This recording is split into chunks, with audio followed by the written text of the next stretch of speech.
Josué le comentaron que hoy se iban a vacunar, pero no hay problema, podemos presentar su parte. No hay ningún Está bien, está bien. problema. Hicieron bien en ir a vacunarse. Desde luego yo jamás pondría algún obstáculo. Primero está su salud, la salud de todos. No hay ningún problema por eso. De acuerdo. Entonces nosotros somos el equipo 4. Está conformado por Ileana Guadalupe Tuyup Cetina, Jordi Saúl Sukchi, Josué Valdez Sabido, Ana Alexandra Vázquez Yerbes y por mí, Sarife Marian Tamayo Trujeque, y nosotros les vamos a hablar sobre los efectos indeseables.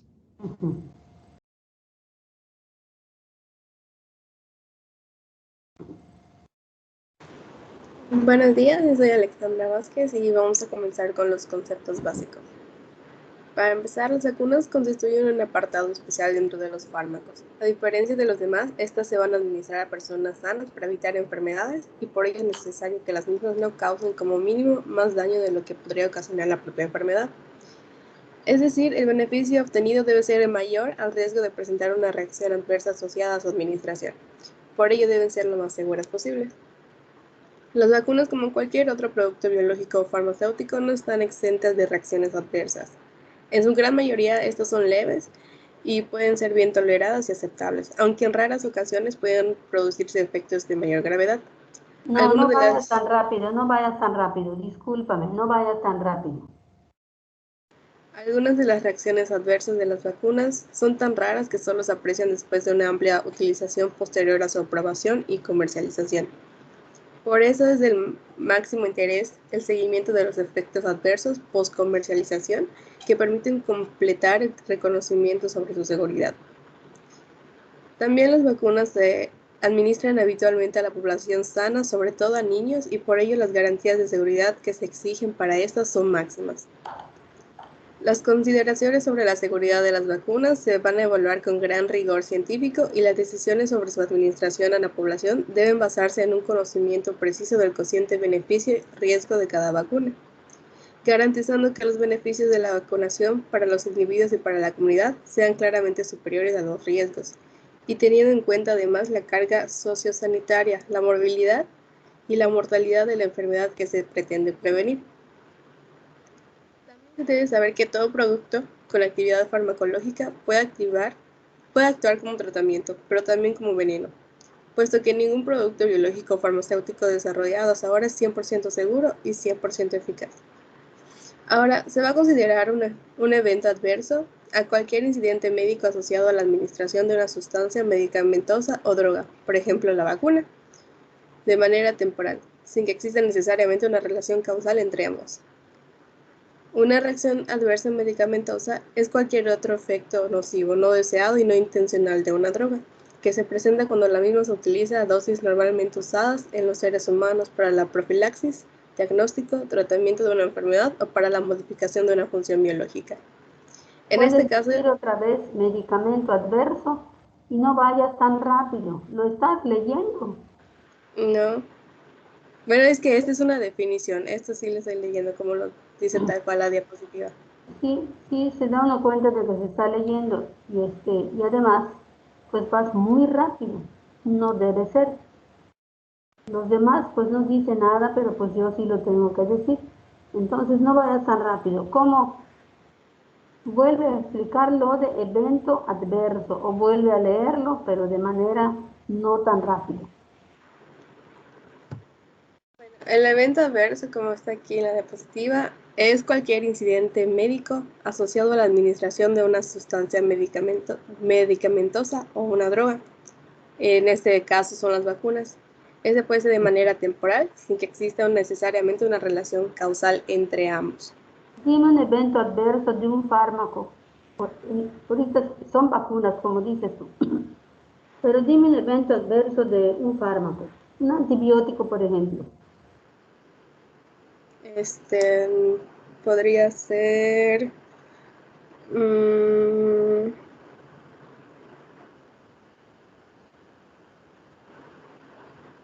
infección. ¿Ah?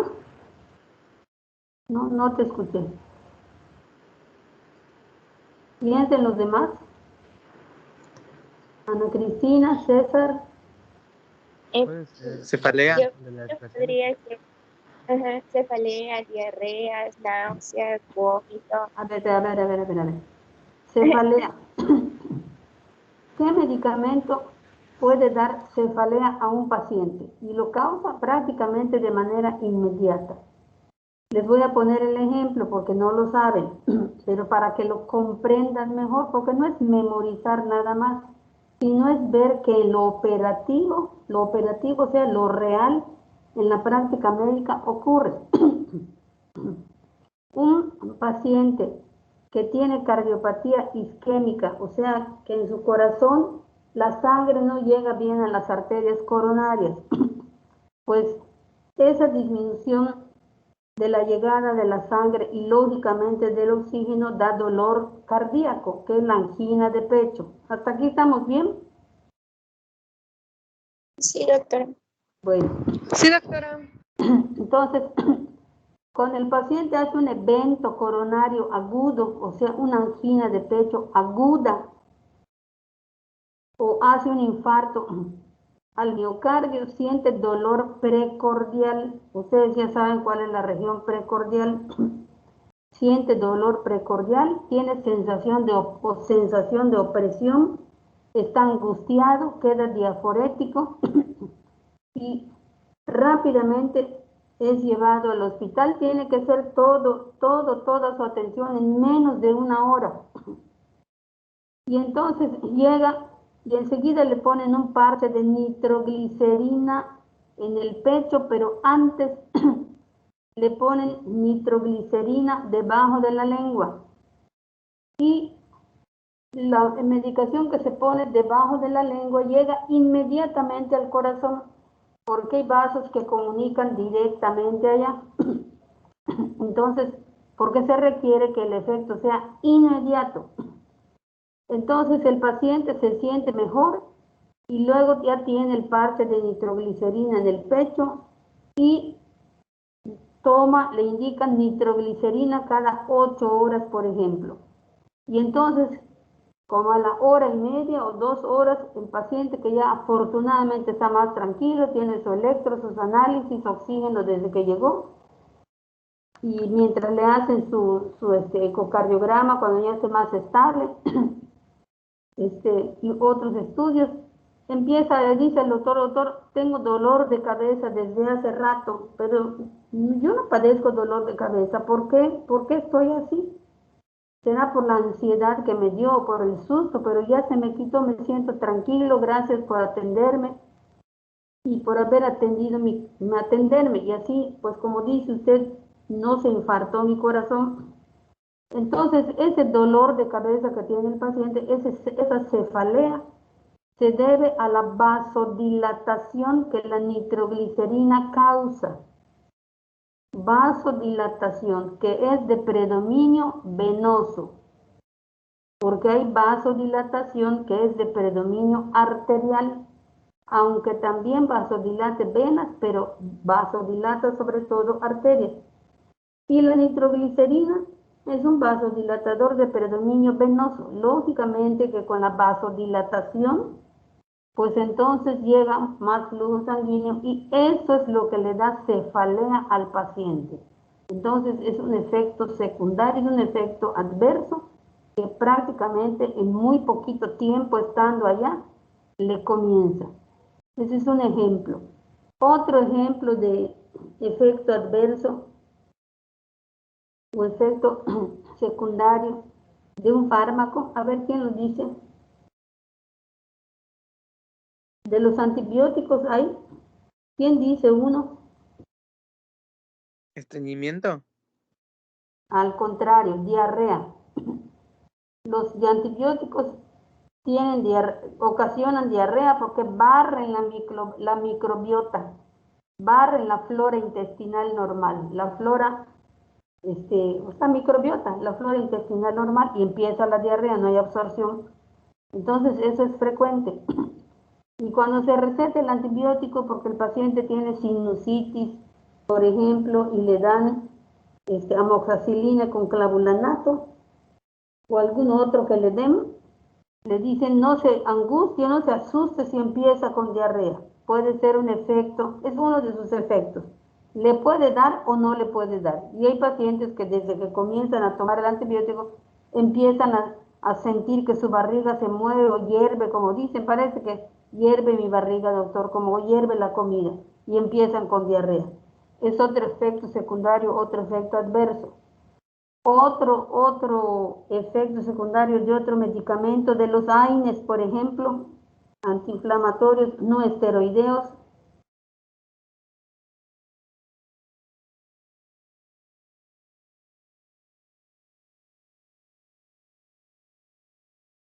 Algunos tarifes de algún AINES.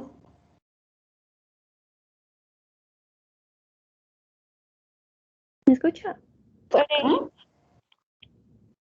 No escuché, no escuché. No te escuché, Sarife.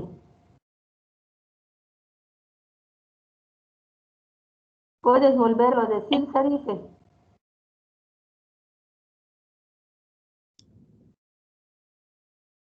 ¿Puedes volverlo a decir? doctora, soy Ana. O sea, podría participar de que Claro sé que que puedes. demasiada aspirina puede ocasionar problemas de sangrado, hemorragias. ¿Dónde? Y pues, o sea, no sé dónde, pero sí hemorragias ¿Y y por qué presión, hemorragias? ¿Por qué hemorragias? ¿Hemorragias anaclesinas? porque no evita la coagulación. Inhibe la agregación plaquetaria. O sea, la fase primaria de la coagulación, que es la de las plaquetas. Cuando nos cortamos un dedo mientras cocinamos, cuando nos cortamos, entran en acción las plaquetas en ese momento, en la fase primaria de la coagulación, a través de las plaquetas. Y el ácido acetil salicílico o aspirina, que es lo mismo, inhibe la agregación plaquetaria. Entonces, el paciente que lo toma, pues debe ser cuidadoso porque esa inhibición plaquetaria tarda hasta 5 días, hasta una semana. Y si ese paciente llega a estar viajando en moto, en bicicleta, o se cae y recibe un golpe muy fuerte en el cráneo, pues puede sangrar en el encéfalo, tener una hemorragia cerebral. Pero antes que eso, al igual que otros, el ácido acetil salicílico puede inflamar la mucosa gástrica y entonces puede ocasionar una gastritis y una gastritis hemorrágica que sangre profusamente, una gastritis en toda la superficie del estómago que sangre profusamente y lleve al paciente en un estado de gravedad o incluso de fallecimiento. Lo mismo que los otros AINES, los otros antiinflamatorios no esteroideos, inhiben las prostaglandinas que están en la mucosa gástrica, que son protectoras de la mucosa gástrica. Y al inhibirlas, pues ya no tienen esa protección. Y entonces daña la mucosa, la inflama y puede haber un sangrado en forma de puntitos, un puntilleo, un sangrado en forma de puntilleo, pero puede haber un sangrado en forma de hematemesis. ¿Qué es hematemesis?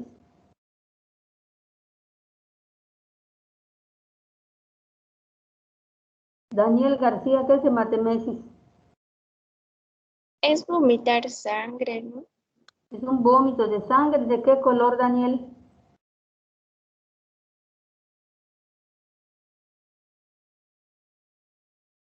Daniel García Ramos. Como de color amarillo. ¿Dónde has visto sangre de color amarillo, muchacho? Es color rojo oscuro, doctora. No, no es color rojo oscuro. Ya pasaron propedéutica, eso ya lo Es aprendieron. rojo Era de brillante. color café. ¿Rojo qué? Brillante. Rojo rutilante. ¿No se han cortado un dedo alguna vez y han visto cómo sale la sangre? Sí, doctora. Pues es de ese color, es como la gente dice, se cortó el dedo y está sangrando, es sangre viva, así lo dice el vulgo, la gente. Es sangre viva, doctor, sangre viva. Pues es sangre viva, ese vómito de sangre es hematemesis. Es de un color rojo rutilante, brillante, pero puede no sangrar de esa manera el paciente que toma antiinflamatorios no esteroideos. Puede tener melena. ¿Qué significa melena? Tú mismo, Daniel. Dejen que Daniel conteste. Luego sigue David Arquel. Todos deben participar. Cuando hay sangre en las heces. ¿Qué significa melena?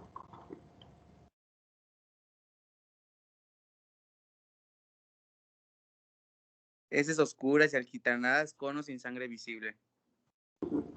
¿Cómo está? ¿Ese es qué? Heces oscuras. Mm. Con o sin Oscuras sangre como en la visible. noche.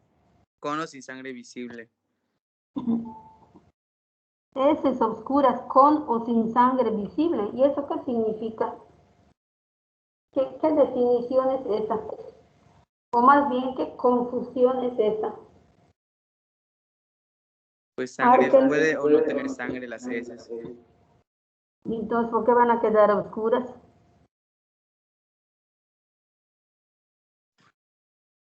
¿Lo viste en propedéutica? ¿Cómo puede ser que no lo contestes? Arquel Barrera, David Arquel Barrera, ¿qué significa melena? Es porque está parcialmente coagulada. No. Heidi, ¿qué significa melena? Luego sigues, Lupita. Puede ser en una hemorragia en digestiva, y por eso la sangre se expulsa en las heces. No. ¿Pero qué significa melena? Porque hay rectorragia, hay hematoquesia. Entonces, melena, ¿qué significa? Hay diferencia entre las tres.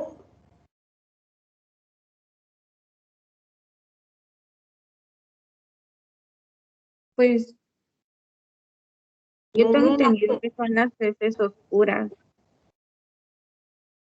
es una evacuación de sangre, pero de color negro. De color negro. El negro, como el único, el negro. Es una evacuación de sangre de color negro. Entonces uno lo ve y dice, tiene melena. Y tiene un olor muy característico. Uno entra al cuarto donde están los pacientes y enseguida piensa tu cerebro, alguien aquí tiene melena. Muy bien. Entonces, ¿la melena qué significa? Que el paciente está sangrando de tubo digestivo, pero de la parte alta del tubo digestivo, como estómago o como duodeno, y entonces, como tiene que recorrer todo el resto del aparato digestivo hasta llegar al recto y al ano, pues esa sangre es digerida y por eso cambia su coloración al estar en contacto con los jugos gástricos y con lo que hay en el duodeno, intestino delgado, grueso, y sale de color negro, negro pero negro. Entonces eso significa melena, es un efecto adverso de ese medicamento. El paciente puede tener como motivo de consulta evacuaciones de sangre negra. Entonces, ¿ustedes cómo lo ponen en su historia clínica? Motivo de consulta, ¿cómo lo pones, Jordi? ¿No sería lo mismo decir oscura? No, no es lo mismo. Oscuro tiene muchos tonos, negro es negro.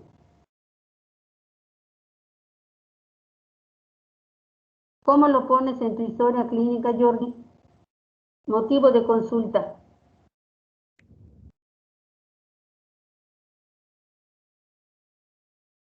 Pero que contesten, ¿por qué no contestan? Sería como paciente que acude por evacuaciones, evacuaciones negras. Dios mío, todo eso lo vieron en propedéutica, ¿por qué no lo saben? José Ibrahim, el paciente dice, doctor, ¿cuál es su problema? ¿En qué le puedo ayudar, doctor? Vengo a consultar porque estoy preocupado o preocupada, estoy ensuciando de color negro. Todo lo que ensucio es de color negro. ¿Cómo lo pones? ¿Motivo de consulta? Pues el motivo de consulta se pone como viene el paciente y lo dice. Pues así lo está diciendo, pero tú tienes un lenguaje médico etimológico que vas a usar toda tu vida. Se pone melena, doctor. Motivo de consulta, melena. ¿Desde cuándo lo está usted así ensuciando de ese color? Hace 3 días, doctor. Melena desde hace 3 días, punto. Ya en el padecimiento actual explicas todo y preguntas cuándo empezó, cuál será el motivo, todo eso. Pero no puede ser que no lo sepan si ya vieron historia clínica y ahorita están viendo ya otras cosas, pero todo tiene relación con la historia clínica. Por ejemplo, esto de eventos adversos. En sus antecedentes personales no patológicos de esto, de los pacientes va esto, efectos adversos de fármacos, melena secundaria a ingesta de antiinflamatorios no esteroideos. ¿Cómo se llama? Hematemesis en una ocasión aparentemente relacionada con la ingesta de antiinflamatorios no esteroideos. Se le hizo endoscopía. Se encontró un puntilleo hemorrágico extenso o una úlcera en el estómago. Posterior al tratamiento, a las 3 semanas se hizo una nueva endoscopía, encontrándose totalmente cicatrizada, sin ningún problema, la mucosa gástrica. Entonces ese paciente no debe tomar esos antibióticos, esos antiinflamatorios.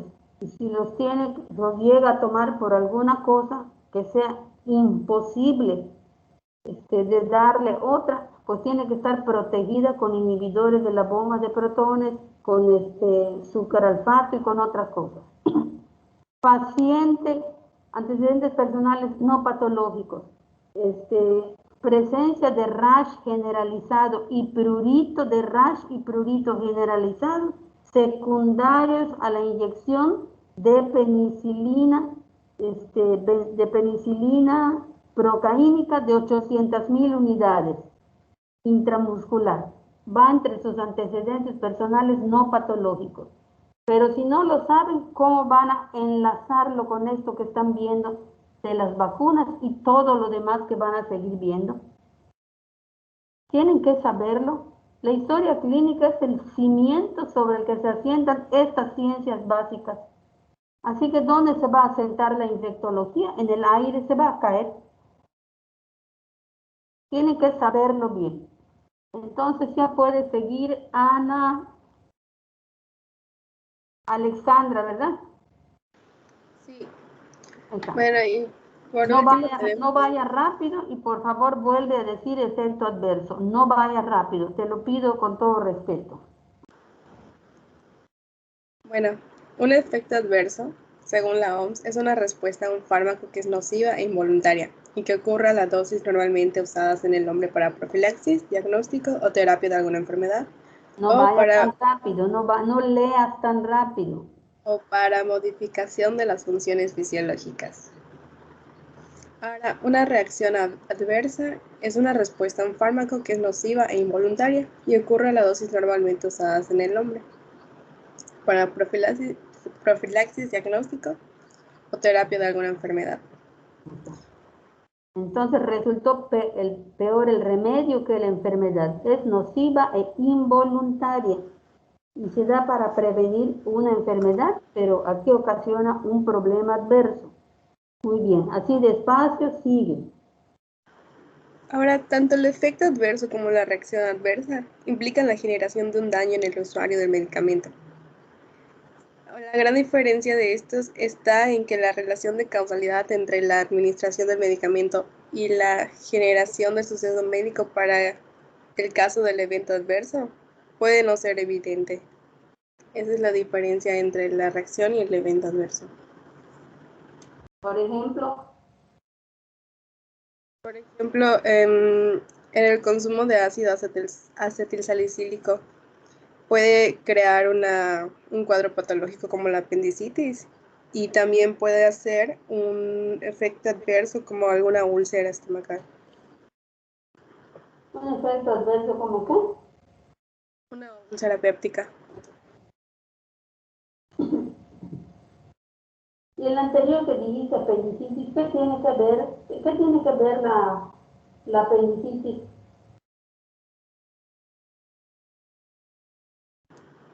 Bueno, es que yo investigué y decía que el consumo constante de ácido acetilsalicílico puede generar un cuadro de apendicitis. No se tiene respuesta clara de por qué, pero está documentado que puede aparecer. Primera vez que lo escucho, ¿en dónde lo leíste? Es lo que descargué. Es un artículo.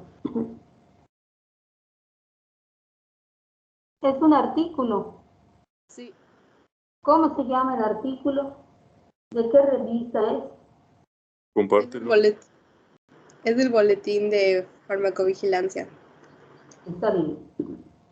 Entonces es algo que es difícil incluso de relacionar con la vacunación. Dice en ese boletín al cuánto tiempo puede presentar la apendicitis el paciente. No lo menciona. No lo menciona. No. Y lo maneja como evento adverso, ¿no? Así es. Está bien. Continuamos entonces así despacio. ¿Vas bien? Sí, eso es todo por mi parte. Ahora mis compañeros van a seguir explicando lo demás. Está bien entonces. Procura ir despacio.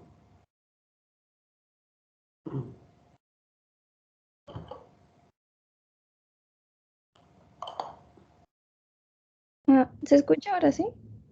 Sí, yo sí escucho. Ay, perfecto. Bueno, yo soy Sarife Tamayo. Yo les voy a hablar de esta clasificación de las reacciones vacunales, pero en función de la causa. Más adelante, nuestros compañeros nos van a explicar la clasificación, pero ahora sí con ejemplos de las vacunas. Este solo es en función de la causa. Bueno, primero tenemos a las reacciones inducidas por la vacunación. En este caso, se refiere a que hay una respuesta individual producida por las propiedades inherentes al producto, o en otras palabras, a que se refiere a la calidad de la vacuna como tal, pero hay que considerar que esta respuesta se da aun cuando la vacuna es manipulada y administrada correctamente, porque por otro lado están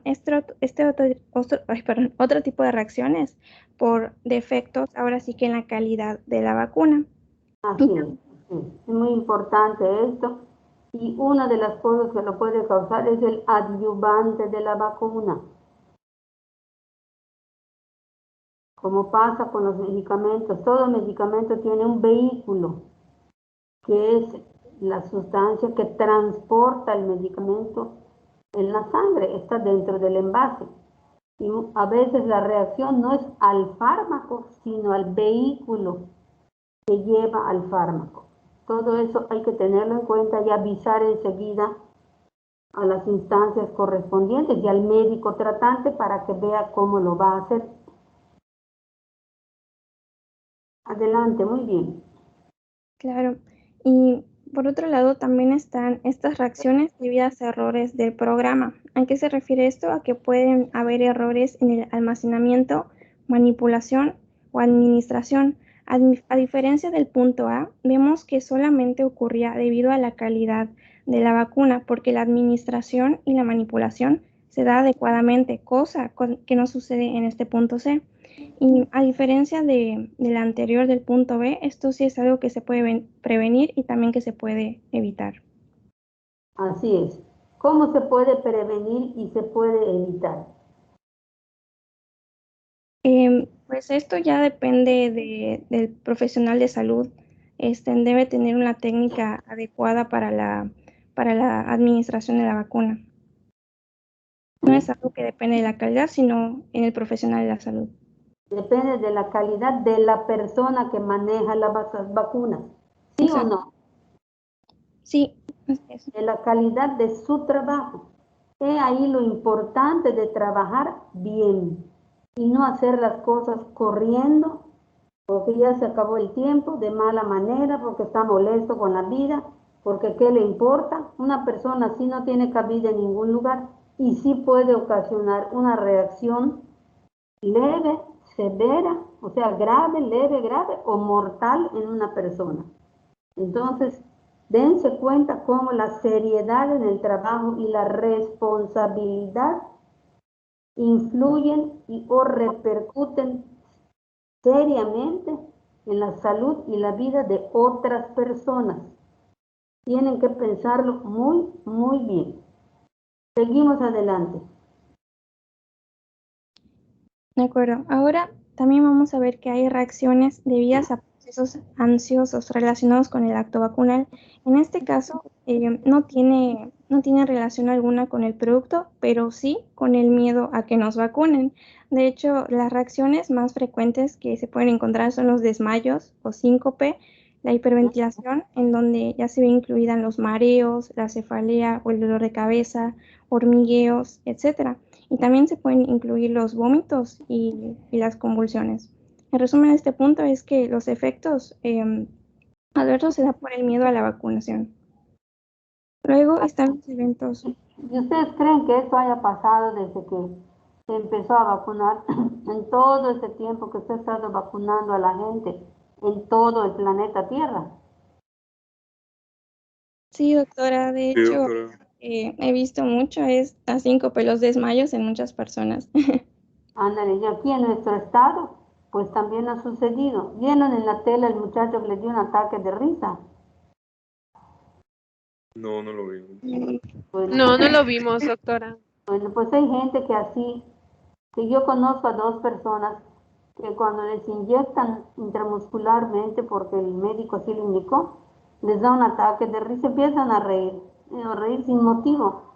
Y es risa y risa y risa. O sea, es una necedad, pero es el miedo que tienen a que les apliquen pues la inyección, a que los pinchen. La hiperventilación, desde luego, es producida. ¿Por qué es producida la hiperventilación? Por los nervios. Sí, pero dicho de manera así, más seria, más científica, más...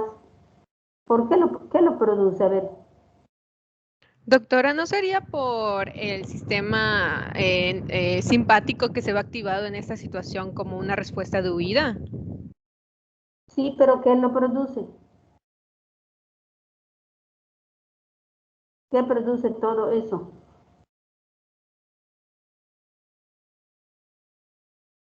Pues lo produce la ansiedad. Lo produce la ansiedad y la ansiedad le ocasiona el miedo que tiene a que le pinchen, si va a doler o no va a doler, si duele poquito, si duele mucho, tiene que bajar su ropa, lo están viendo, pero más por el miedo a la aplicación de la inyección por del piquete. La ansiedad causa esa hiperventilación y la hiperventilación puede llevar ocasiona cambios en las concentraciones de CO2 porque hiperventila y saca mucho CO2, entonces hace una alcalosis respiratoria. Se modifican también las concentraciones del calcio por esa hiperventilación y el paciente puede hacer tetania. Y sus dedos se quedan, ¿están viendo mis dedos en la máquina? Sí, doctora. Pues Sí, así doctora. como los pongo rectos, duros y tiesos, así se quedan. Voy a girar mi mano. Ese es tetanio en sus dedos, ahí está. Y luego le dicen, no respires así, no va a pasar nada. Ya ves que no dolió o no duele, yo estoy aquí. Hay que tratar de calmarlos, no regañarlos ni ofender menos. Entonces, muchas veces se logra tranquilizar al paciente hablándole así, acompañándole y poquito a poco, va hiperventilando menos. Entonces, ya después de un buen rato, esa tetania de las dos manos va cediendo poquito a poco, tarda un poco, pero va cediendo. Entonces, todo eso hay que tenerlo en cuenta. Es hiperventilación por la ansiedad. Se puede vomitar también por el temor, por el estrés y pues hasta convulsiones. Seguimos muy bien. De acuerdo. Luego están los eventos coincidentes con la vacunación, pero ahora sí que por causas distintas a todas las que mencioné anteriormente, o en otras palabras, donde no hay relación alguna con la vacuna. Por ejemplo, que se presente una fiebre causada por una infección coincidente. En este caso vemos que no es necesariamente por la vacuna que se presenta, pero sí por una infección previa. Y por último, tenemos a las reacciones idiosincrásicas que, como el nombre lo indica, son de una causa totalmente desconocida. Así es. No se logra relacionar lo que tiene el paciente con el hecho de que haya recibido una vacuna. Muy bien, así despacio como habla Sarife, así deben hablar. Todos hablan bien, todos, hasta Ana Cristina, solo que va rapidito. Entonces, ella debes practicarlo, Ana Cristina, porque cuando pases tú a dar sesiones, si hablas así tan rápido, te van a decir que bajes la velocidad a la que hablas.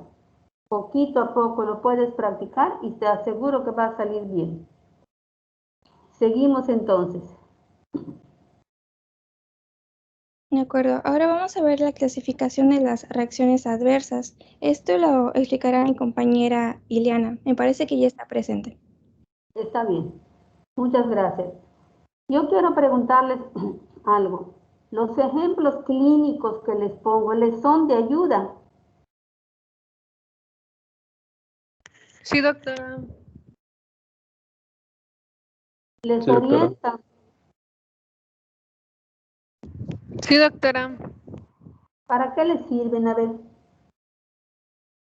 Pues para tener una idea de cómo, del ejemplo de lo que están platicando nuestras compañeras, porque quizás, está el concepto, la definición de lo que sucede, pero poniéndolo en un ejemplo nos puede orientar un poco más. Sí, porque lo relacionan, lo eslabonan con algo, lo enganchan con algo, con el ejemplo, y se queda mejor en la mente. Y además, cuando vean a un paciente que están atendiendo, por ejemplo, le están haciendo una curación en el pie y duele, pues ustedes pueden darse cuenta de que el paciente está inquieto y está hiperventilando. Y no es por vacuna, es porque le duele el procedimiento que le hacen. Hiperventila porque está nervioso, tiene miedo, porque tiene dolor. Por eso muchas veces antes de hacer una curación que va a doler, le inyectan el analgésico para que sea menos doloroso o no duela. Bueno, pues si les es útil, así lo seguiré haciendo. De todas maneras, si no les gusta, así lo hago siempre. Así que seguimos, muy bien. Bueno, soy Ileana y ahora les voy a hablar un poco de la clasificación de las reacciones adversas. Primero vamos a tener las reacciones locales, que, bueno, en la fuente que lo chequé sí lo tenían como una reacción adversa, sin embargo, algunos no lo toman tal cual como una reacción adversa de una vacuna, las locales, sino dependiendo más que nada de la gravedad. En este caso, un ejemplo pues sería el enrojecimiento, la inflamación, el edema que se da generalmente 48 horas tras la administración. En este caso yo puse de la triple bacteriana. Luego, pues ya están las reacciones locales más graves. En este caso se va a dar un enrojecimiento e inflamación de la zona de inyección y pues un edema que va a sobrepasar la articulación más próxima y también se va a dar un dolor intenso, rubor, etc. También se pueden dar algunas reacciones neurológicas. A ver, perdón. En la fotografía que tienes es de una reacción local grave. Sí. Así es, miren, ¿cómo la describes? ¿Cómo la describes, Ileana? Lupita, ¿cómo la describes? Pues es una inflamación en el brazo y se puede ver que está rojo. ¿Dónde está su mano? ¿Dónde están las uñas de esta mujer que lo tiene agarrado? ¿Dónde está? ¿Es pie? ¿Es mano? ¿Qué es? Es brazo, ¿no? Sí, es brazo. Entonces, cerca de donde está eso que se ve como una heridita, es donde está el codo, cerca un poquito más arriba, ¿no? Sí. Entonces, si tú ves al paciente, ¿cómo vas a describir, cómo se describe? En extremidades superiores, examen físico. Extremidad superior derecha, completa, simétrica, funcional, con fuerza grado 5 de la clasificación de 5. Extremidad superior izquierda, supongo que es izquierda, se aprecia una placa de eritema o una placa eritematosa o una zona eritematosa que va desde el tercio inferior del brazo hasta prácticamente el tercio inferior del antebrazo, y en sentido transversal tiene de aproximadamente, con una longitud aproximada, pues a lo mejor de 15 centímetros más o menos, y una longitud aproximada de 15 centímetros, y no sé cuánto tendrá de ancho, pues imaginándome voy a pensar que de 10 centímetros en sentido transversal, apreciándose una pequeña herida o piquete cerca en la cara, y está en la cara anterolateral del brazo y antebrazo, y una pequeña herida que está cerca del pliegue del codo, por debajo del pliegue del codo, como a 4 centímetros por debajo del pliegue del codo. Entonces puedes tocarlo con el dorso de la mano y decir que tiene aumento de temperatura, si tiene dolor y si tiene edema, para completar los 4 datos de inflamación, que seguro es inflamación y está localizada, y es una reacción local grave. ¿Están de acuerdo? ¿Alguien quiere añadir algo, por favor? Que hablen.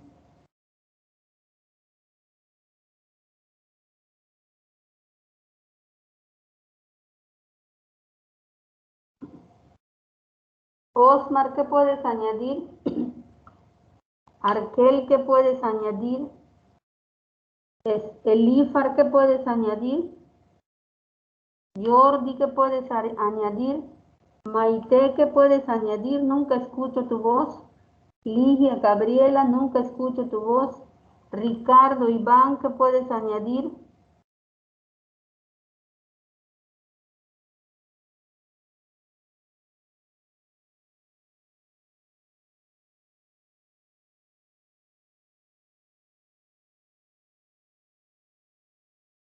Los míos todos son mudos. No conozco tus caras y nadie habla. Hay mutismo.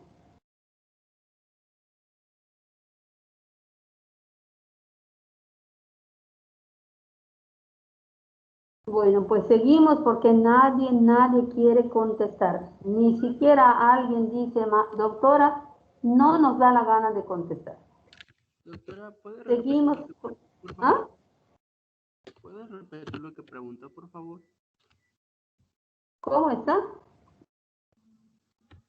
Si podría repetir lo que preguntó, por favor. Otra pregunta. No, repetir lo que dijo.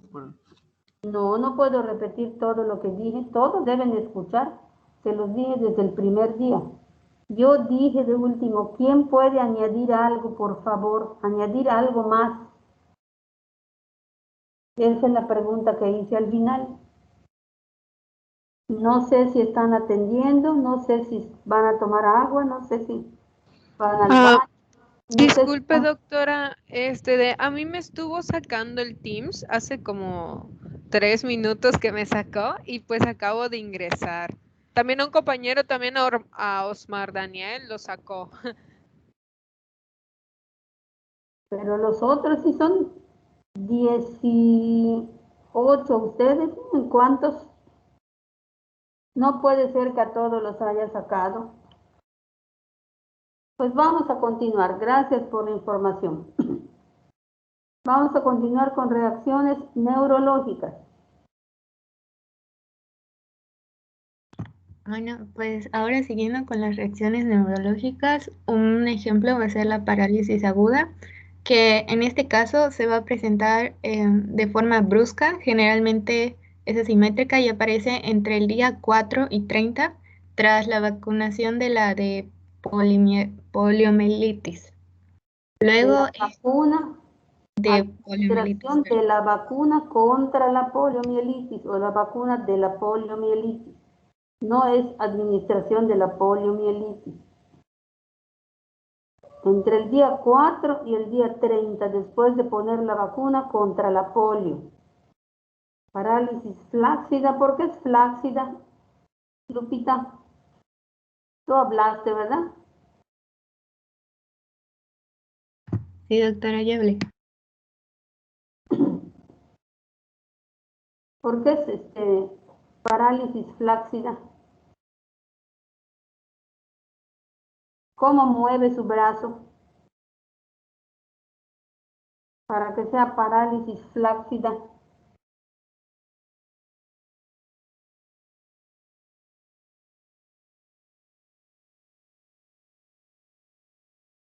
A ver, Elías, ¿cómo mueve su brazo el paciente si la parálisis es flácida?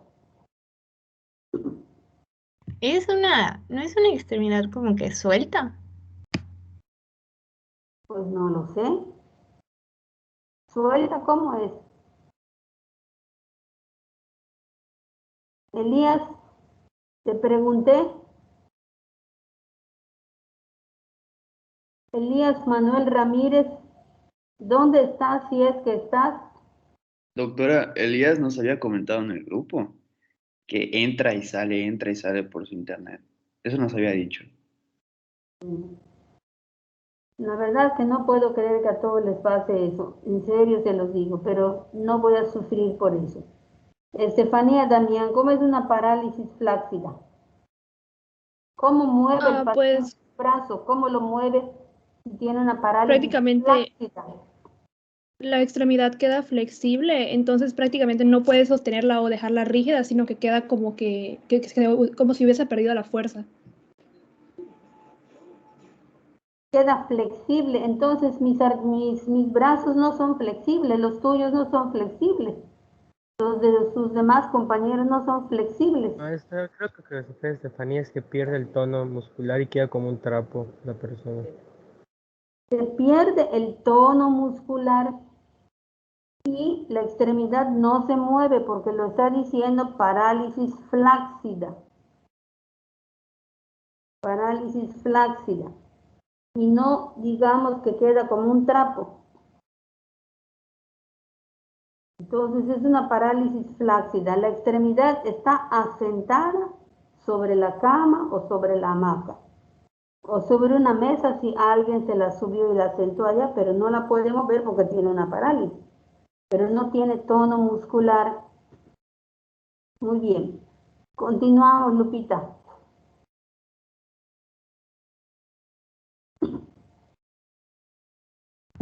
Sí, perdón.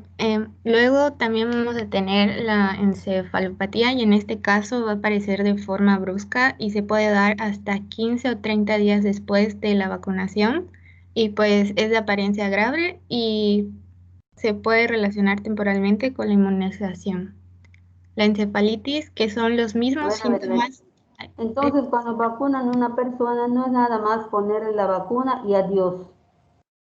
¿O sí es? No, hay que checar que no tenga pues ninguna reacción adversa. Claro, hay que vigilar. Y le dicen al paciente que acuda al hospital, a la institución, a su consulta privada de ustedes cuando la tengan, que acuda de acuerdo a la vacuna que le pongan y de acuerdo a los días en que puede presentar algo, como esto, hasta 15 a 30 días después de la vacunación, que vengan 10 días, no esperar 15, que vengan 10 días a ver cómo está. O antes de sentirse diferente, de sentirse raro, de sentir algo que no está, que habitualmente no tiene ni está. Siempre hay que ser precavidos, mejor exagerar aunque suceda algo. Seguimos, encefalitis.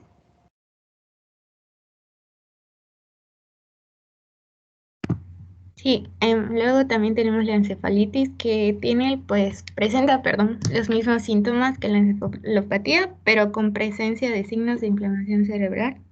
También la meningitis y también se pueden dar convulsiones que por lo general pues nada más duran 15 minutos y también por lo general nos acompañan de alguna sintomatología neurológica focal. Siguiente. 15 minutos dice. Sí, por lo general duran 15 minutos. Y las convulsiones, ¿cómo dice la literatura que son? ¿Son tónico-clónicas? ¿Cómo son? Porque convulsionar durante 15 minutos se muere el paciente. Ya antes vieron la forma de cómo canalizarlo. Cuando un paciente cae por convulsiones, yo les dije que cae porque está inconsciente ya. Lo que hay que hacer es evitar poner las manos a los lados de su cabeza para evitar que se aporree el cráneo contra los ladrillos, contra las piedras, contra lo que sea que esté allá duro, contra la silla, los muebles. No podemos hacer nada más. Y generalmente duran 30 segundos, 40 segundos, 25 segundos. Pero si no pasa, pues si está en una institución y está convulsionando, generalmente están en su cama. Tienen la cama, tienen los barandales para evitar que la gente se caiga. Entonces, con la ayuda de 2 o más personas, si tiene una venoclisis, pues es muy fácil teniendo una venoclisis, porque allá en la venoclisis se le inyecta el diazepam diluido, escúchenlo bien, diazepam diluido en unos 50 mililitros de solución salina y se le pasa muy, muy lentamente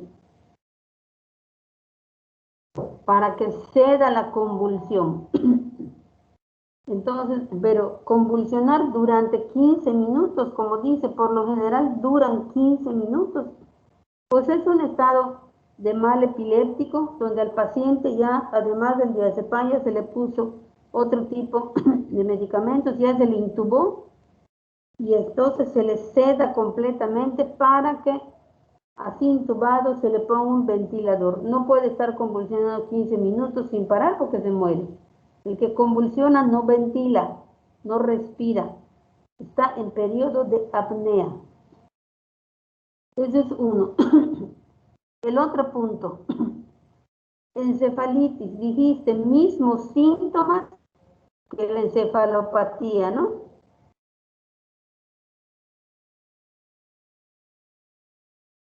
Sí, doctora. Pero, mismos síntomas que la encefalopatía, pero con presencia de signos de inflamación cerebral. ¿Cuáles son los signos de inflamación cerebral para decir que tiene encefalitis? ¿Y cuáles son los signos o síntomas de encefalopatía para decir que no es una encefalitis o que es una encefalopatía?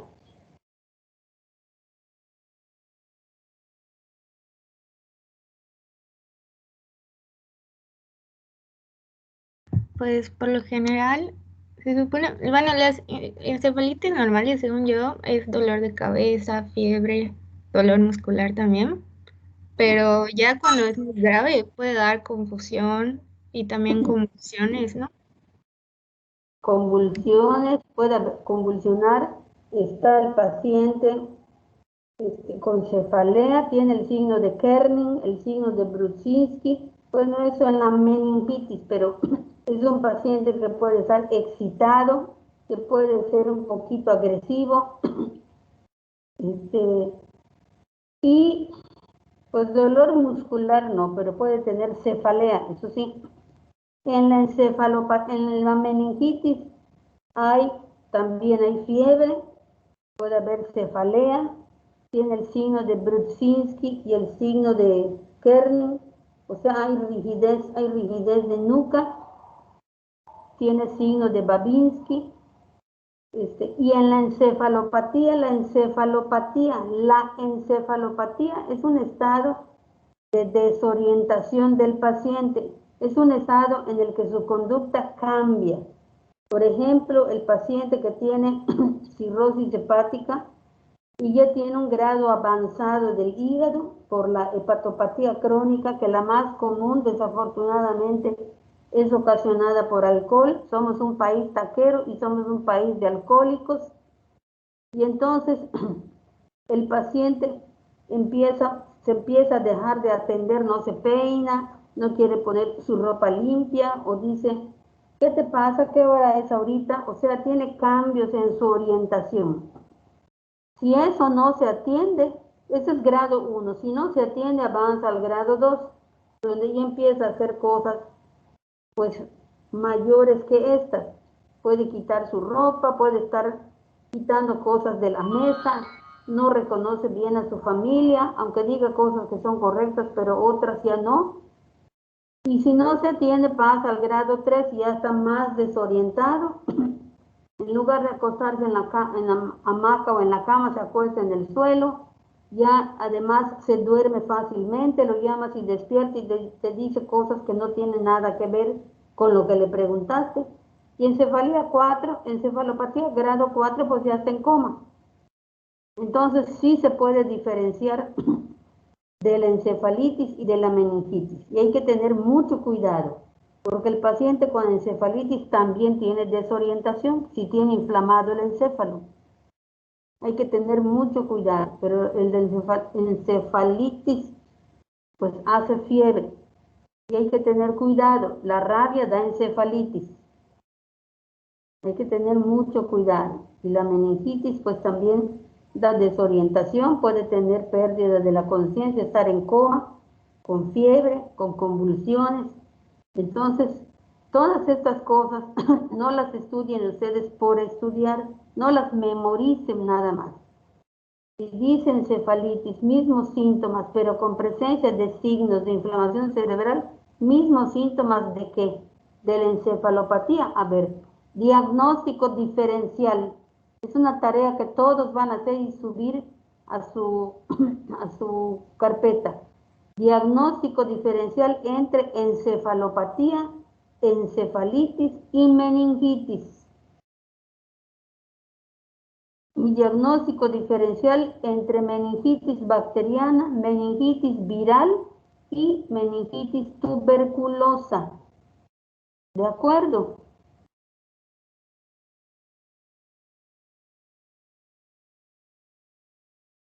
Sí, doctora. Está bien, doctora. Ana Alexandra, Ana Cristina, Carmen ya habló, César Rivera, Daniel Esteban, Daniel García, David Arquel, Elías Manuel, Elífar, Estefanía, Heidi, Ileana, Jordi, José, Ibrahim, Ligia, Gabriela, Maite, Marisol, Osmar, Daniel, Ricardo, Iván y Sarife Mariam. Miren cuánta gente hay, solo contestan 2 o 3. Sí, doctora. Bueno, Para ya lo apunté. esa tarea quiero que la tengan lista para el martes o miércoles a más tardar y ya todo debe de estar en su carpeta. ¿De acuerdo? Les estoy dando tiempo suficiente. Muy bien, seguimos entonces. ¿Puedes pasar la siguiente diapo, por favor? Ok, bueno, también vamos a tener reacciones de hipersensibilidad en este caso. Y vamos a, bueno, yo puse 4 tipos. Vamos a tener la primera, que pues es mediada por el mecanismo de IgE y aparece aproximadamente 10 a 30 minutos después de la aplicación de la vacuna. Y en este caso va a ser el resultado de una sensibilización previa a uno de los componentes de la vacuna. Por lo general causa urticaria, angioedema, broncoespasmo y, ay, se me fue ahí, pero es paro cardiorrespiratorio. Luego tenemos el ¿Cómo de... se llama eso? ¿Cómo se llama eso que sucede? Eso que ya dijiste, entre 10 a 30 minutos. ¿Ya entendieron por qué cuando vacunan te dejan media hora para vigilarte? Sí, doctora. Pues por eso les dejan, por la probabilidad de una reacción de hipersensibilidad tipo 1 mediado por mecanismos de inmunoglobulina E. Entre Y 10 minutos. ¿Ah? y si se llegase a presentar, ¿qué se debería hacer en esa situación? Eso, fíjense, ahorita te contesto. Causan urticaria, angioedema, se edematizan las mucosas, la boca, los ojos, la nariz, broncoespasmo, empieza con sibilancias o presión en el pecho porque no puede respirar, y parada cardiorrespiratoria. O sea, eso es un choque anafiláctico. Entonces, hay que ponerle inmediatamente al paciente medio miligramo de atropina, si tiene una vena canalizada, pues, pero generalmente nadie va con vena canalizada y allá no sé si tengan, me temo que en la mayor parte de los lugares no hay nada para ayudar a los pacientes que presenten esto y que afortunadamente y gracias a Dios, creo que no ha habido ningún caso hasta ahorita aquí en el estado y ojalá que jamás lo haya. Medio miligramo, el ámpula viene de 1 miligramo. Le pone la mitad, medio miligramo de atropina para que ceda el angioedema, para que ceda el broncoespasmo y le ponen también corticoides. El corticoide le va a ayudar y el antihistamínico también, pero lo que más le va a ayudar para sacarlo del angioedema y broncoespasmo va a ser la atropina. Y también va a ayudar en la parada cardiorrespiratoria. Allí hay que hacer compresiones cardíacas muy rápidas, 60 veces por minuto, son rápidas, y ventilación, pues cada 10 o 20. Compresiones torácicas se da con el ambú. Ahorita ya no estamos para hacerlo boca a boca, eso ya pasó, a menos que sea una situación de guerra o una situación, pero imagínense ahorita con lo del COVID. Entonces, pero si es hijo de ustedes o hijo mío, pues inmediatamente lo hago y si me va a pasar algo porque él tiene alguna infección, pues ni modo, pero es mi hijo y lo tengo que hacer. Por eso estas personas que vacunan deben llevar el carrito rojo en la ambulancia donde van. En el carrito rojo hay atropina, hay corticoides, hay broncodilatadores, hay soluciones salinas, soluciones glucosadas, tienen potasio, tienen calcio, entonces, y deben tener un desfibrilador allá portátil.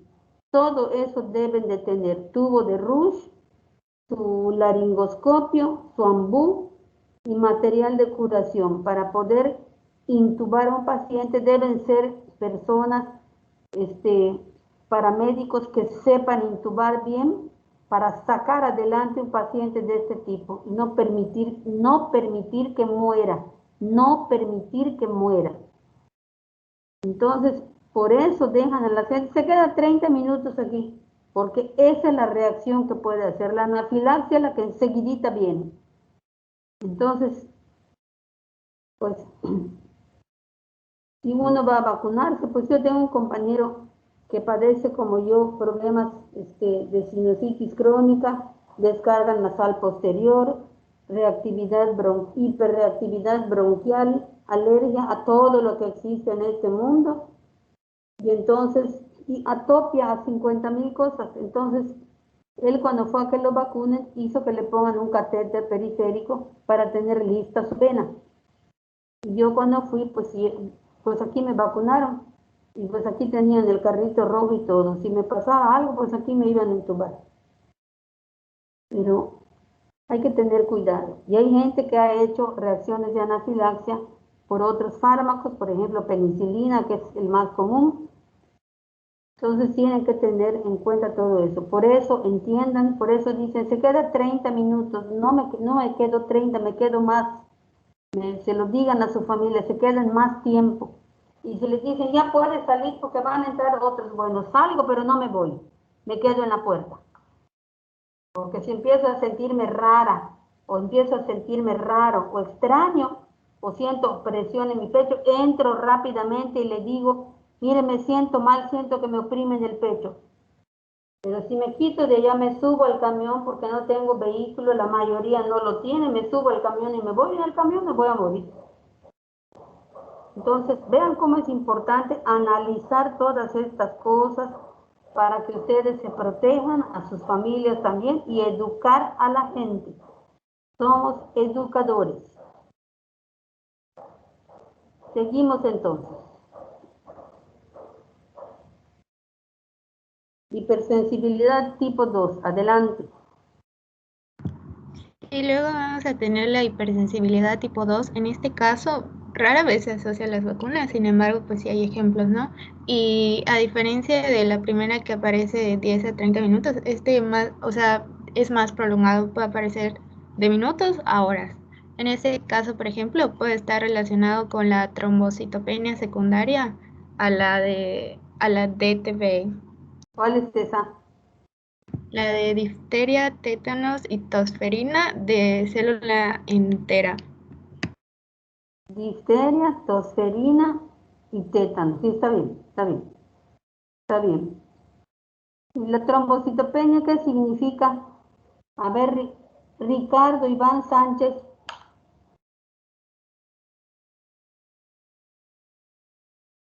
Rapidito. Sí, doctora, ¿qué había preguntado de la trombocitopenia? No sé, supongo que estás atendiendo. Sí, yo había escuchado eso. Pues es la cantidad baja de plaquetas. Pero eso no me dice nada, es una ambigüedad. Hay un número, límite inferior y límite superior normales. ¿Cuáles son? Ya estás en tercer año, lo debes de saber. No me Eso acuerdo lo exactamente. aprendes en historia clínica.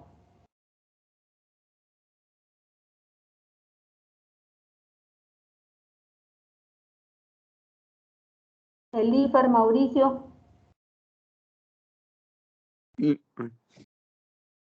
Honestamente, tampoco me sé los límites. ¿Cómo Tampoco me sé los límites superiores e inferiores. es posible? ¿Cómo es posible? Es en el segundo año. Doctora, ¿sería inferior a 50,000 microlitros? Inferior a 50,000 Permíteme un microlitros. momentito, discúlpame, doctor, ahorita sigo contigo. Permíteme. Sí, permíteme un momentito.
Seguimos, jóvenes. Discúlpenme, son cosas del trabajo. Tengo muchas cosas aquí en el trabajo, pero estoy pendiente de ustedes. Seguimos, que me disculpen. Entonces, trombocitopenia. Mínimo normal de plaquetas, Jordi. Mínimo normal. Rapidito. Son 50.000 plaquetas por microlitro. No. 50.000. El rango, pues el rango normal, según yo, doctora, está entre 150.000 y 400.000. Eso será. Pero 50.000 ya que hay que tener paquetes plaquetarios, botones plaquetarios preparados en el banco de sangre. ¿Cuál es el peligro de la plaquetopenia? A ver quién lo dice. ¿Cuál es el peligro de la plaquetopenia? De 150 a 300.000. El normal. Si vas a 400.000. ¿Cuál es el peligro de la plaquetopenia? Ya está en 50.000. Y de repente ya bajó a 30.000. ¿Cuál es el peligro de la plaquetopenia? Que sangre. A ver, sería que no se lleva a cabo la coagulación, por lo tanto el paciente se moriría desangrado ante cualquier cosa. Pero ¿cuál es el peligro de morir de ese sangrado? ¿Cuál es el área peligrosa que debemos evitar poniendo botones plaquetarios para que no sangre en esa área? ¿Cuál es el peligro? El cerebro. Allá. Hemorragia en sistema nervioso central. Ese es el peligro de la plaquetopenia.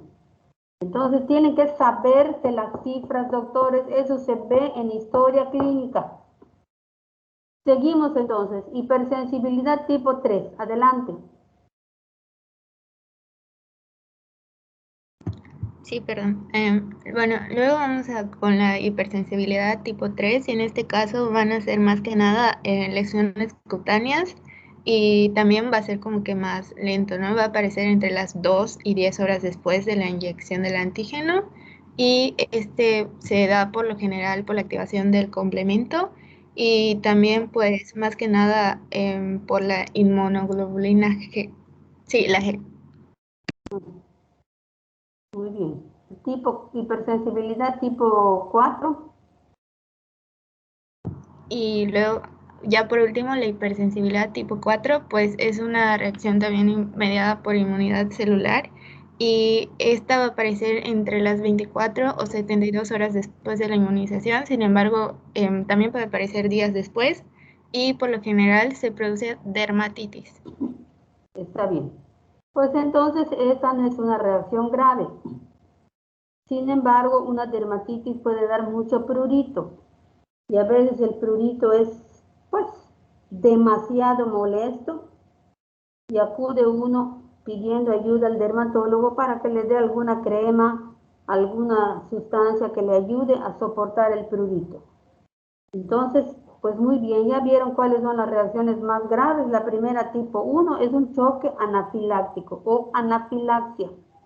¿Y cómo se trata? Léanlo además en un libro de urgencias porque pueden ustedes ayudar sabiendo qué medicamentos se usan, se utilizan y viendo en los videos hasta que ya, creo que en la escuela les van a dar o les dan talleres de reanimación cardiopulmonar. Todo el mundo lo debe saber, en todos los pueblos, en todas las comisarías, así debe de ser, para que todos puedan ayudar a todos en un momento determinado. Y trombocitopenia, 150, 300.000 número normal, y el peor riesgo, o el riesgo mayor de sangrado por la trombocitopenia es el sangrado a nivel de tubo de sistema nervioso central, una hemorragia cerebral. Después, ¿cómo va a quedar el paciente? O muere o queda con secuelas muy graves. Entonces hay que siempre prevenir el sangrado del sistema nervioso central, no se les olvide. Hipersensibilidad grado 3, pues ya lo vieron. Y lesiones cutáneas. Y la 4, pues se puede producir o se produce dermatitis. Todas las reacciones son importantes y siempre deseamos que no haya ninguna y que si hay, pues sea tipo 4. que se ocurren otros que tengan las herramientas, el conocimiento y los fármacos que se requieren para ayudar a la persona. Muy bien, seguimos adelante.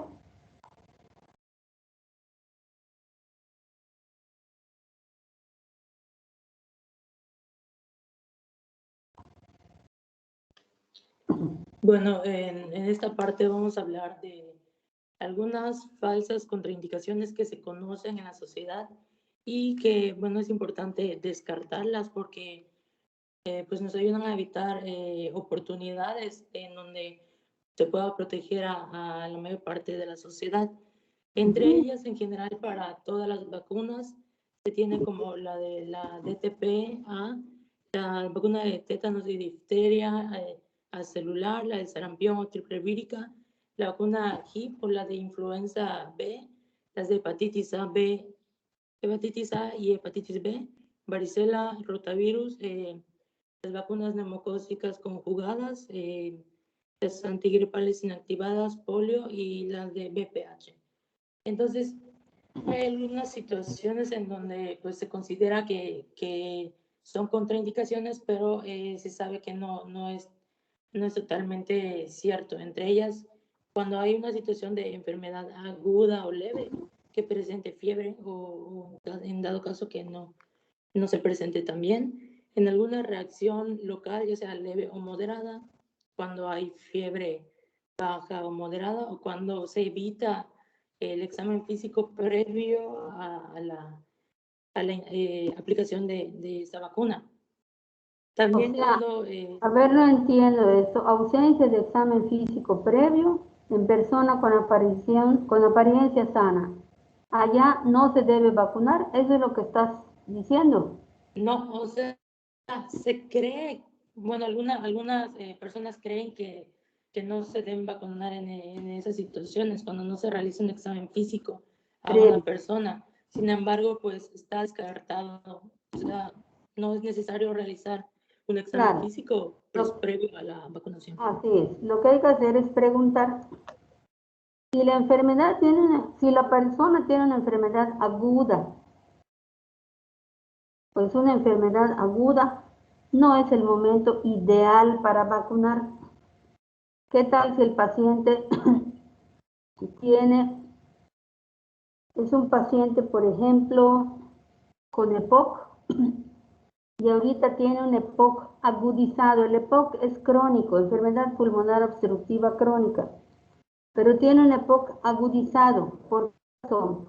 Porque se infectó con un microorganismo que va a la vía aérea, por ejemplo el neumococo, y le dio una neumonía que está insertada en su enfermedad pulmonar obstructiva crónica. Tiene fiebre, cantidad de secreciones, porque tiene muchas secreciones retenidas, dado que los alvéolos se rompen y se forman bolsas, por decir así, de alvéolos donde la secreción es difícil de expectorar, puede o no hacer broncoespasmo, cursan con mucha disnea, pues entonces, y tiene fiebre, no es el momento ideal para vacunarlo. ¿Por qué? Porque si la hace reacción a la vacuna, a todo lo que tiene, que es bastante serio, es una enfermedad grave, causa de muerte a nivel mundial, a todo eso que tiene ahorita, que es agudo, se va a insertar una reacción adversa de la vacuna, si es que la tiene.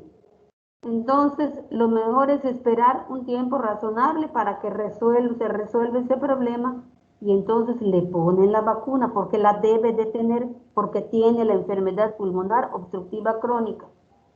¿Sí me explico?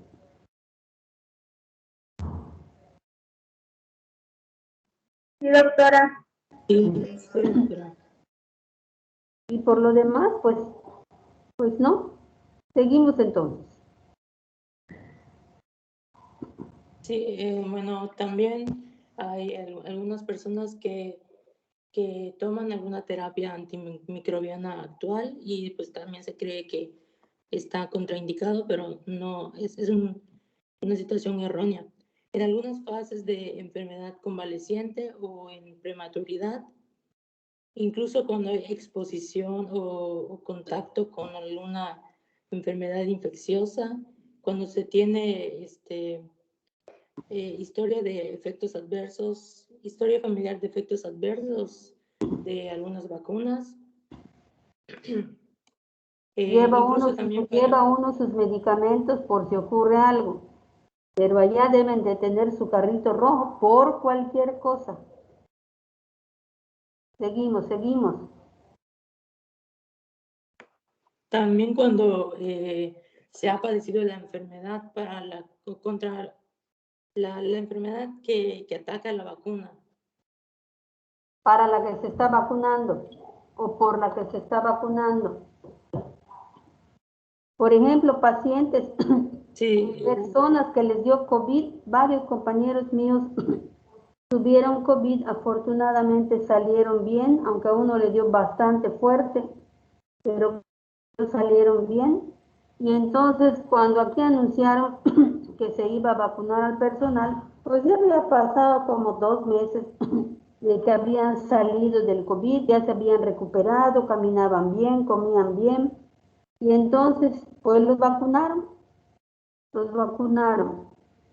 Entonces, así que eso no lo contraindica. Seguimos.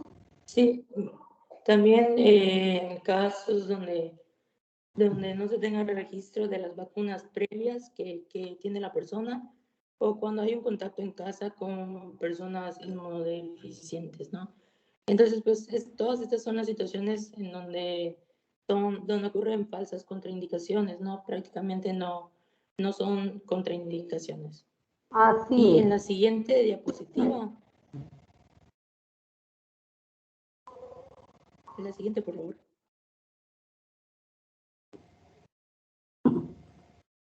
Sí, aquí tengo algunos ejemplos donde sí se debe tener precaución antes de aplicar alguna vacuna, o prácticamente son las limitaciones para la vacunación, y esas precauciones se consideran como aquellas situaciones en las que la administración de la vacuna condiciona a un mayor riesgo de que presente efectos adversos, o que la respuesta inmunitaria pues no sea completa, sea insuficiente. Entonces, como pusiste aquí, discúlpame, valoración del riesgo-beneficio. Se pone en una balanza el riesgo o el beneficio. Y nosotros queremos el beneficio. Seguimos. Sí, exactamente, como en muchos tratamientos médicos, pues se considera el riesgo-beneficio. Entre algunas de las enfermedades en las que se debe considerar está la encefalopatía progresiva o la epilepsia refractaria a fármacos, ¿no? Aquella que se resiste a su tratamiento inicial, en cuyos casos se debe de retrasar la vacunación contra tosferina hasta que haya una estabilización del paciente. Esto porque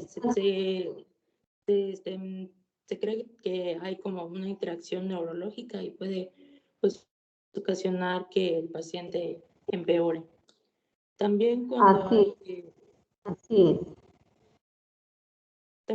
hay historial de síndrome de Guillain-Barré, cuando 6 semanas después de la primera aplicación de la primera dosis de una vacuna, ¿no? Y se debe de considerar si se da la segunda dosis o se retrasa en estas situaciones. La vacuna de la influenza puede dar síndrome de Guillain-Barré. En la gran mayoría no ocurre, pero sí puede darla. Y el paciente debe ser vigilado varias semanas, hasta 6 semanas.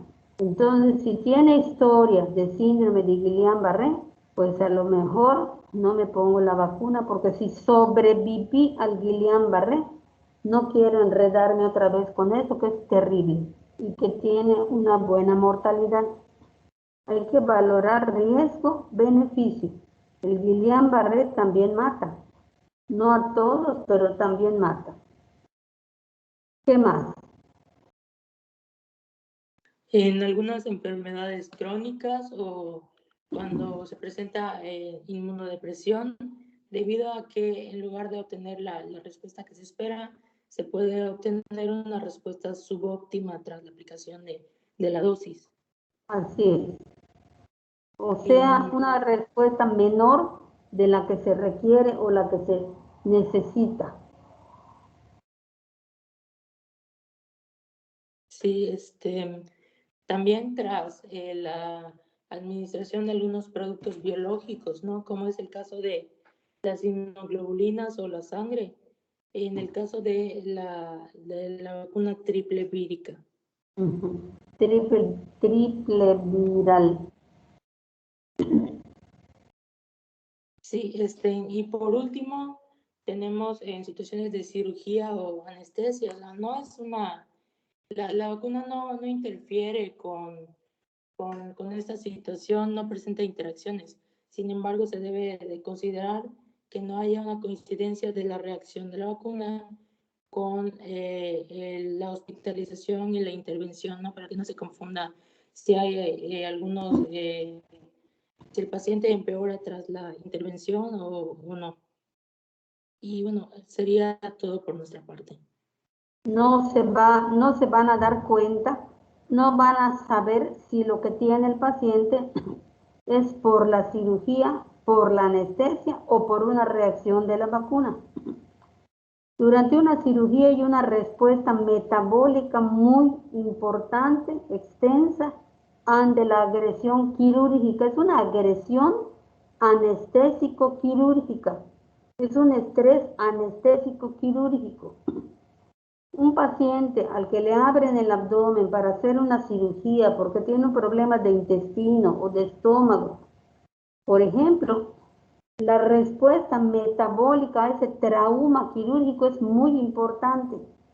El paciente cuando despierta de la cirugía ya está muy consciente de todo. Para empezar, no tiene fuerza ni tiene energía. Es una respuesta muy grande al estrés quirúrgico por el que ya pasó. Es una agresión que está muy bien estudiada, muy bien programada, muy bien hecha, como operan los buenos cirujanos, pero hay una manipulación de órganos, los órganos se tocan, se manipulan y todo eso tiene una respuesta metabólica para el paciente. Y la anestesia es otra agresión anestésica porque la vía aérea pues no está hecha para que ninguna parte del organismo está para ser invadida. Y en la anestesia ya sea general, te tienen que intubar, te tienen que relajar, te dan tu premedicación, tu medicación preanestésica, que te relaja, que te tranquiliza. Por eso es medicación preanestésica. El paciente está consciente, pero está relajado, está tranquilo. Luego viene la anestesia y te intuban. Y luego vienen otros medicamentos para mantener el nivel de conciencia en un plano profundo y no sienta dolor. Todo eso es otra agresión o estrés al que el organismo responde. Entonces, tanto en la cirugía como en la anestesia puede ocurrir algún problema, alguna respuesta del paciente que lo puede dañar y que no se deba a la cirugía o a la anestesia, es su respuesta a. Entonces, por eso, esos no son momentos idóneos para que le den una vacuna, para que lo vacunen. Y tampoco mientras está hospitalizado después de la cirugía y después de la anestesia, pues no es el momento ideal. Es agredirlo otra vez y todavía no ha salido del trauma, de la respuesta metabólica al trauma anestésico quirúrgico. Entonces, se tiene que cuidar mucho al paciente porque es sumamente vulnerable. Pues muy bien, se fijan muy bien en qué situaciones no se debe poner una vacuna para que ustedes puedan aconsejar en primer lugar a su familia y en segundo lugar a la gente, a sus vecinos, a sus amigos, porque somos educadores. Utilicen literatura seria, de los libros o de revistas serias. Muy bien, ¿quién es el que habló? ¿Es Jorge? ¿Daniel? No. No es. Soy Jordi, doctora. Jordi. Ya ves, en que no hables ya se me olvidó tu voz. Debes hablar más seguido para que se me grabe tu voz. Pues muy bien, Jordi. Está muy bien lo que dijo cada quien. solo pedirle a Ana Cristina que no vaya tan rápido, pero lo que dijo es correcto. Todos pusieron pues información correcta, información seria, y pues con los ejemplos clínicos que les doy, pues mejora todavía más el aprendizaje porque lo enlazan con eso y entonces se dan cuenta de que todo es real y que tiene relación con esto, una cosa con la otra, y a veces es una cadena de reacciones que hay que romper con algún fármaco, con algún procedimiento. ¿Cuál es lo normal? Cifras normales de las plaquetas, cifra inferior normal, ¿cuál es? 150,000, maestra. Cifra superior normal, ¿cuál es? Si no me equivoco, 400,000. De 150 a 300,000, puede ser hasta 400,000. Cuando sube más de 400,000, 450,000, esa puede ser una respuesta a una enfermedad o una respuesta a un síndrome a una respuesta inflamatoria a una enfermedad. Entonces, por eso también hay que saber las cifras normales. No es normal que un paciente tenga 500,000 plaquetas o 450,000. Es una respuesta que tiene a un estado inflamatorio, al síndrome de respuesta inflamatoria que se genera en muchas enfermedades, entre las que las citoquinas juegan un papel muy importante. Bueno, pues estamos claros todos, ¿estamos bien? Yo quería comentar, doctora, que cuando me dio apendicitis tenía muchísimo dolor, pero pues no sabíamos por qué, y ya cuando me fue a hacer los análisis, pues mis plaquetas salieron súper elevadas, y pues sí le dijeron que tenía algo que me fuera, y ya en el ultrasonido cuando vieron que tenía inflamado el apéndice. Que tenías apendicitis. Así es. Sí, pero ya con las plaquetas fue que dijeron que tenía una inflamación, o sea, un problema, y ya fue cuando lo fuimos a checar. Así. ¿Y tu dolor dónde te comenzó? ¿En el ombligo? No en el ombligo, fue como que si fueran cólicos o como si fuera gastritis. Como si fuera gastritis. En el epigastrio. ¿Y luego se pasó a dónde?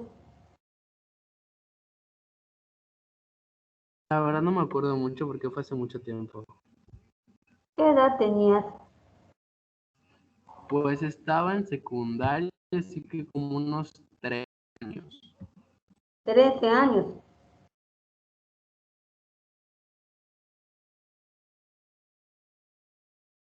Pero salió bien tu cirugía, ¿no? Ah, sí, todo bien. Menos mal. La manita de César Rivera, ¿qué dice? Ah, era yo que quería comentar lo de las plaquetas, perdón. Ah, está bien. Está bien. Así como está tu foto, se me hace que no ves bien.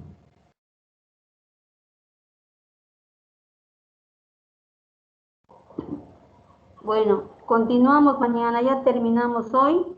Continuamos mañana. ¿Alguien va a vacunación mañana? Aunque hoy vinieron 17. Los que van a vacunación, si alguien tiene que ir mañana, solo me avisa. Desde luego deben de ir, no hay ningún problema. No hay ningún problema, al contrario. Qué bueno que vayan para que los vacunen. Yo ahorita voy a hablar a mi hija porque ayer la vacunaron.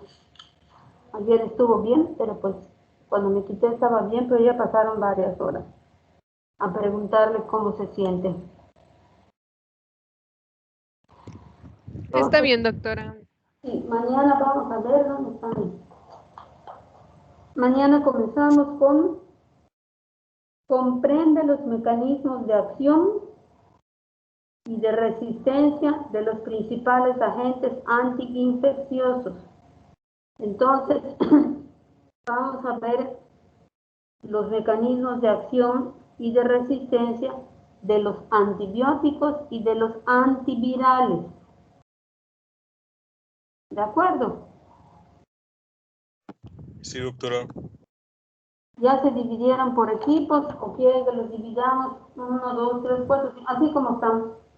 De los antibióticos, equipo 1, antivirales, equipo 2, antimicóticos, equipo 3, antiprotozoarios, equipo 4 y antihelmínticos, equipo 5.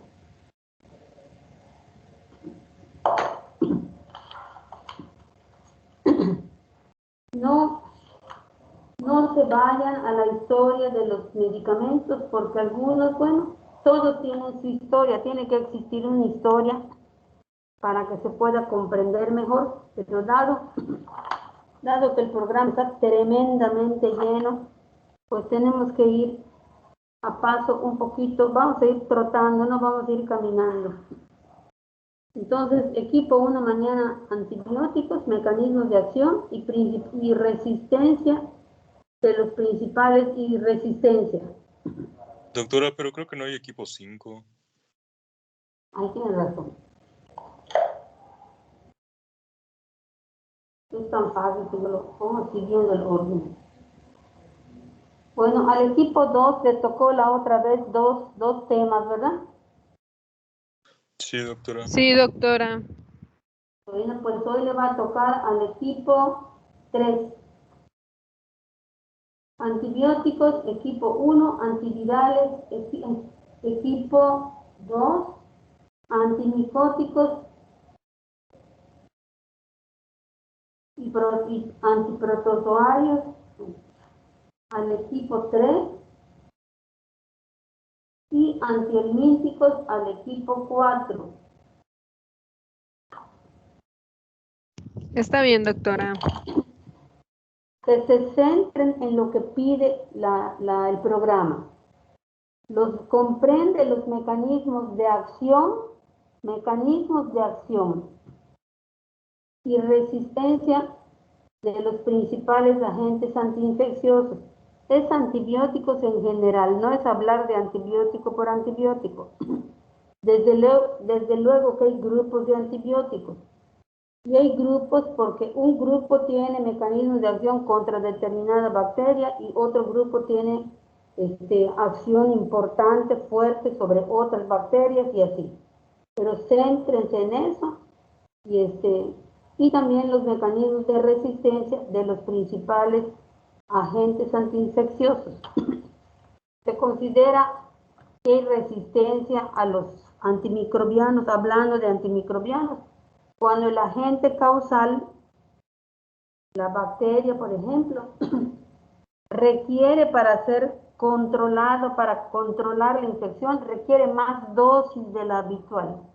Entonces es cuando se dice que hay resistencia al antimicrobiano o a los antimicrobianos. Ya cuando lo lean lo verán con más amplitud. Es resistente cuando solo puede ser frenado su desarrollo o de ser destruida con concentraciones más elevadas a las que el fármaco normalmente, a las que el fármaco alcanza en el sitio de la infección. Tiene una dosis, pero a veces no es suficiente con eso, entonces se requieren dosis más elevadas para frenar su desarrollo o para eliminar a la bacteria. Entonces se dice es resistente y entonces por eso se tiene que hacer así. Entonces nos vemos mañana, que se cuiden, Doctora, que coman bien. A ver, todavía faltó un tema sobre lo de las vacunas, que es mecanismo de la inmunización. Es raro. Faltó un tema sobre sobre lo de las vacunas, que es mecanismo de acción de la inmunización. Entonces, la siguiente clase pasaríamos nosotros, que es equipo 3, y ya luego empezaríamos con los antibióticos. Está bien entonces, mañana. Sí, está bien, cuando les toque lo pueden hacer. Gracias por decírmelo. Por nada, maestra. Sí, gracias por decirlo. Si pueden mañana, pues se hace mañana. Sí, si usted quiere, podemos iniciar con el tema que faltó y ya luego empezamos con los antibióticos. Sí, sí se puede. Mejor para no tenerlo como un pendiente. Ok, gracias. Así por decírmelo. Que les vaya muy bien, que se cuiden, no salgan a buscar lo que no tienen. Que coman bien y que se porten bien. Dios les bendiga a todos. Gracias, doctora, igualmente. Sí,